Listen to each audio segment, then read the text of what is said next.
Hey there, I'm Sapa, 32 years old and juggling a career as a marketing executive while raising two wonderful kids, Amy, who's 6, and Ethan, who's 4.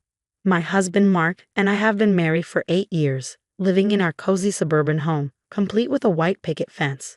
It's a typical Tuesday morning and I'm rushing to get the kids ready for school. Mark's already left for work, so it's all on me today. Amy, sweetie, have you seen your backpack? I ask, a little frazzled. Grandma Evelyn put it by the door, Mom, she answers. I sigh. Evelyn, my mother-in-law, means well, but sometimes I feel like she's silently competing with me for the title of best mom. Just then, my phone buzzes. It's a text from my best friend, Lena. Girl, how do you do it all? You're like a supermom. I laugh quietly to myself as I reply, trust me, it's not as perfect as it seems. With that, I hustle the kids into the car and head off to school. Later at work, I'm deeply immersed in developing a new marketing campaign when my coworker, Jake, appears at my cubicle. Hey Sapa, got a minute? I could use your input on this proposal. Jake's new to the team, but he's quickly become someone I can rely on. We chat for a bit about the project, and then he asks, how's the family? I smile. Oh, chaos as usual. That evening, Evelyn drops by with some homemade lasagna. As she sets it on the counter, she casually remarks, I noticed Amy's room was a bit untidy earlier, so I tidied it up for you. I feel a wave of annoyance but manage to smile. Thanks, Evelyn. You really didn't have to. Oh, it's no trouble, she replies with a sweet tone that has an edge to it. I know how busy you are with work and everything. After she leaves, Mark comes home. He gives me a quick peck on the cheek and asks, Mom stopped by. Yeah, she brought dinner. I say, that was nice of her. Maybe we should ask her to watch the kids more often so you can get a break, he suggests. I tense up. I can handle it, Mark. We agreed on how we wanted to raise the kids, I say, feeling defensive. He raises his hands in surrender. Just a suggestion, Sapa. No need to get worked up. As I'm tucking Amy in that night, she looks up at me with big, innocent eyes and asks, Mommy, do you like your job more than us? My heart skips a beat. Of course not, sweetie. Why would you think that? She shrugs, just wondering. I kiss her goodnight, but her question lingers in my mind long after she falls asleep. My life looks perfect on the surface, but I can't shake the feeling that there are cracks forming beneath. The next morning at breakfast, I notice something off. Amy and Ethan are unusually quiet, pushing their cereal around. What's up, kiddos? You're awfully quiet this morning, I ask. Amy mumbles, nothing. Are you sure? Did you have fun with Grandma Evelyn yesterday? I press. Ethan chimes in. Grandma said you don't like spending time with us. My heart sinks. What? That's not true at all. Why would she say that? I ask, stunned. Amy looks at me with wide eyes. Then why are you always working? Later, I confront Mark. Did you hear what your mom told the kids? She's making them think I don't want to spend time with them. Mark rolls his eyes. Come on, Sapa. You're blowing this out of proportion. Mom's just trying to help, he says dismissively. Frustrated, I call Lena. Girl, that's messed up, she says, clearly shocked. Your mother-in-law is playing mind games with you. I know, I reply, feeling torn, but Mark won't listen. Lena's voice is firm. Maybe you should install some cameras and catch her in the act. I hesitate. Isn't that a bit extreme? Trust your gut, Sapa. Something isn't right here, she insists. At work, I confide in Jake during lunch. Well, that's intense, he says, wide-eyed. What are you going to do? I sigh. I honestly don't know. I feel like I'm going crazy. Jake shakes his head. You're not crazy. Your instincts are telling you something for a reason. Taking Lena's advice, I discreetly install a few nanny cams around the house. It feels a little wrong, but I need to know the truth. A few days later, I'm outside when I overhear Evelyn chatting with our neighbor Karen. Poor Mark, Evelyn says. Stuck with a wife who's more concerned with her career than her family. Karen gasps, no. Sapa seems so devoted to her kids. Evelyn sighs dramatically. Appearances can be deceiving, dear. I clench my fists, fighting the urge to confront her right then and there. That evening, as I'm sorting laundry, Mark's phone rings. Mark stepped out onto the patio, but I could still hear bits of his conversation. Yeah, Mom, I know, we'll figure it out. Sapa doesn't suspect anything. My blood ran cold. What were they hiding from me? The next day, Amy came home from school with a drawing. It was our family, but I was drawn standing far away from everyone else. "What's this, sweetie?" I asked, trying to keep my voice steady. "It's us. Grandma said you might go away for work and not come back," she replied. I fought back tears. "That's not true, Amy. I'm not going anywhere." She just shrugged and walked off. I couldn't take it anymore. I needed answers. That night, after the kids were asleep, I opened the nanny cam footage. What I saw made my heart stop. There was Evelyn sitting with my children, her voice low but sharp. "Your mommy works so much because she doesn't want to be with you. But don't worry, I'll always be here." I watched horrified as Evelyn stroked Amy's hair and whispered, "Mommy spends a lot of time with that Jake from work, doesn't she?" My blood boiled. How dare she say something like that? I fast-forwarded, my fingers trembling, and caught another clip of Evelyn with Ethan. "Sweetie, Mommy might go away for a long time. But don't worry, Grandma will always take care of you." I slammed the laptop shut, shaking with rage. I stormed into the bedroom, where Mark was reading. "We need to talk." "Now?" He looked up, startled. "What's wrong?" I shoved the laptop at him. "Watch this. Your mother is poisoning our kids against me." As he watched the footage, his face went pale, not with shock, but with guilt. "You knew," I said, my voice breaking. It wasn't a question. Mark sighed, running his hand through his hair. "Sapa, it's complicated." "Complicated?" I shouted. "Your mother is telling our children that I don't love them." "Look, Mom was just trying to prepare them," he said, standing up, his voice cold. "Prepare them for what?" "For when you leave us for that coworker of yours," he replied, the words hitting like a slap. I stared at him stunned. "What are you talking about? I'm not leaving anyone." Mark scoffed. "Oh, come on, Sapa. I've seen how close you and Jake are. He's a friend and a colleague, nothing more.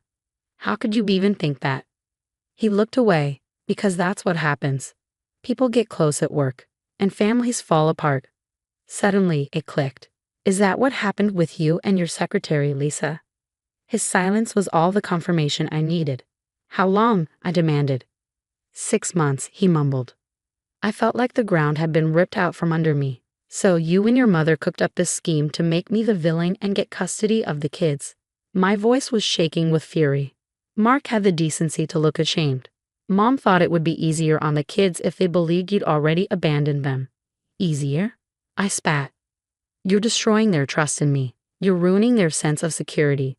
I was shaking with anger. "I can't believe you let this happen."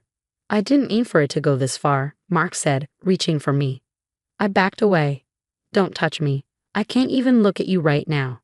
I turned to leave, but he grabbed my arm. "Where are you going?" I yanked my arm free.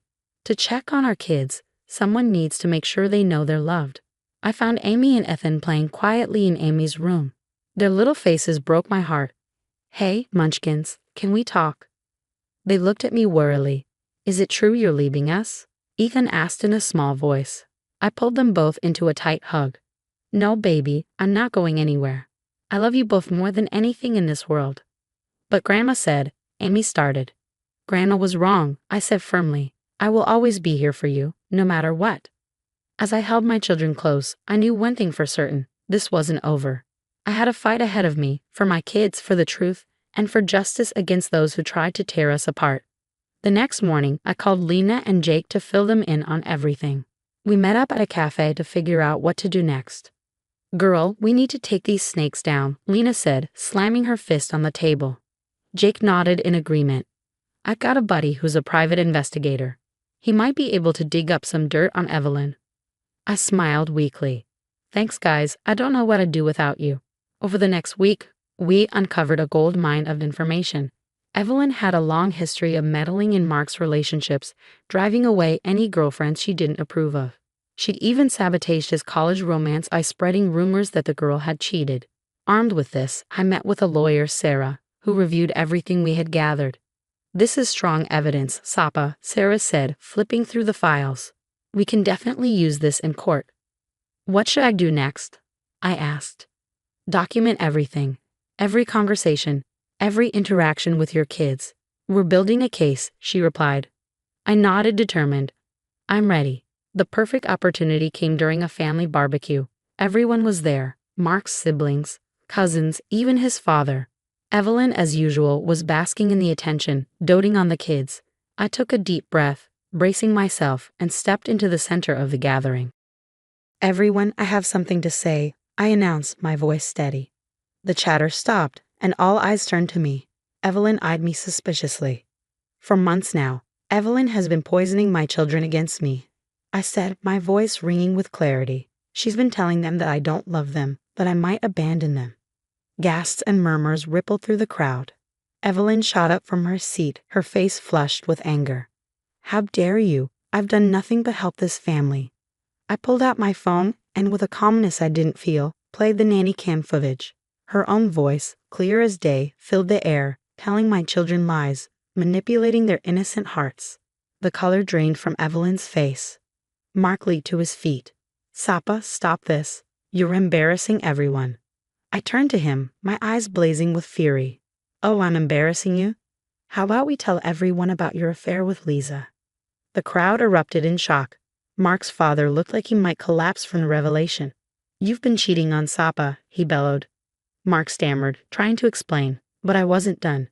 And Evelyn knew. She helped him plan to take the kids away from me. They were going to make me look like the bad one. Evelyn tried to regain control, her voice shaking. "Now everyone, let's calm down. I'm sure we can work this out as a family." Mark's sister stood up, her voice cutting through the chaos. "Work what out? The fact that you've been manipulating everyone for years? I always knew something wasn't right with you." The gathering exploded into chaos. Mark and Evelyn tried to defend themselves, but the evidence was undeniable. One by one, family members came to me, offering support and apologizing for ever doubting me. In the weeks that followed, everything changed. I filed for divorce and fought for full custody. The nanny cam footage was damning in court. Mark lost his job when his company found out about the affair with Lisa. Evelyn's reputation in the community was shattered. A year later, I sat in my new apartment watching Amy and Ethan play. We had been through therapy together, rebuilding trust and understanding after everything that had happened. My phone buzzed. It was Mark, begging once again to see the kids. "No, Mark," I said, my voice steady. "The court order is clear, supervised visits only." I hung up the phone just as Lena and Jake arrived for our weekly dinner. "How are you holding up, champ?" Jake asked, giving me a warm hug. I smiled, truly happy for the first time in ages. "We're doing great. The kids are adjusting well, and I just got promoted at work." Lena raised her glass. "To new beginnings and kicking toxic people to the curb." We clinked glasses, laughing. As I looked around at my true family, my children and my loyal friends, I knew that we were going to be okay. We were stronger now, wiser, and free from the manipulation that had almost torn us apart. The road ahead was bright, and we were ready to face it together. The story of Sapa's journey through betrayal and triumph has come to an end. Now, here's a question for you. If you were in Sapa's shoes, could you ever forgive Mark and Evelyn for their manipulation? Or do you believe some actions are truly unforgivable? Share your thoughts in the comments below. Your perspective could help someone going through a similar situation. If this story resonated with you, don't forget to hit the like button and subscribe to the channel for more compelling real-life dramas. Your support helps us bring these important stories to light. Thanks for watching, and remember, you're stronger than you know.